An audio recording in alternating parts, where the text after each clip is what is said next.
The TV blared through the large dressing room. Who will walk away with Actress of the Year tonight at the coveted Spark Awards? Will it be the industry's vet, Alicia Moore, or will it be the rags to riches newcomer, Victoria Skye? Victoria huffs in amusement at the reporter's rags to riches comment as a makeup artist applies setting spray to her makeup.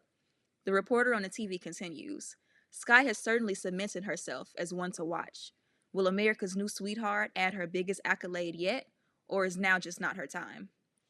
Victoria's manager Barrett approached the TV and turned it off, declaring, "We don't need to hear this right now. You've got this in the bag, sweetie." She responds, "I better, or I may need to seek new management." Victoria was indeed not really a sweetheart. Barrett motions for the makeup team to leave the room and makes his way over to Victoria, who sat in front of a vanity. Once the team leaves, he grabs Victoria's hands, taking her off guard. With a sincere tone, he looks into her eyes and says, "I honestly don't know how you do it. I never seen anyone climb the ladder as quickly as you have." Shaking his gaze, she takes her hands back and shrugs before responding, "You have to trust in a higher power," and leave it in their hands. She turns to the mirror on the vanity and stares at herself. "May I have a moment alone, please?" she asks. "Of course. But hurry. We have press before you hit the carpet, but also no rush because you have to be perfect," Barrett exhausts. Victoria faces him. "Okay, bye." She waves him off. Barrett makes his way out the door, but not before offering one last piece of advice. Enjoy your last few minutes apiece. The dressing room door closes.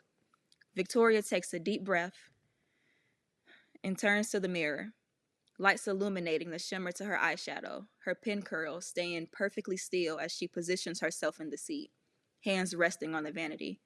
Fixed on her image in the mirror, in a trance-like state, she utters, "Morning star, son of dawn, Lucifer, come to me." A light black mist appears, covering the mirror before disappearing again. Her reflection comes back into perfect view, first still, and then reaching out a hand to touch the mirror, but Victoria's hands still sit atop the vanity. In a voice of her own, the reflection exclaims, "My child, what do I owe the pleasure?" Victoria arises from her seat. "I want that award. You need to make it happen." Reflection draws its hands back, questioning, "Do you not know all that I have done for you?" Slamming her fist down, Victoria screeched, "I am not denying, but now this is what I am demanding."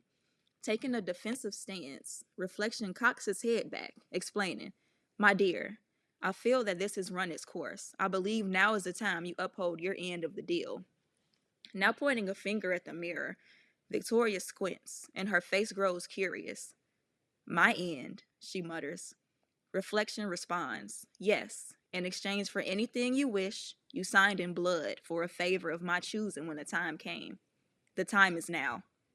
"And what do you want now?" Victoria says as she drops her finger and leans towards the mirror in anticipation. "Your soul," Reflection demands, in a noticeably darker tone. Victoria drops into her seat. "That wasn't the deal. I didn't know that that was on the line. If I did, I never would have." Reflection interjects and in a mocking voice says, "Trust in a higher power." Reflection's image suddenly turns dark into a beastly figure, not one as Victoria had seen before. She grew cold, defeated. She rose from the chair, locked in on the beast. Immersed in sinister laughter, the beast throws its hand into the mirror, taking a hold of Victoria's head. Later that night, the media wasn't buzzing about the awards. Instead, they mourned the sudden loss of their sweetheart, who was once destined for greatness.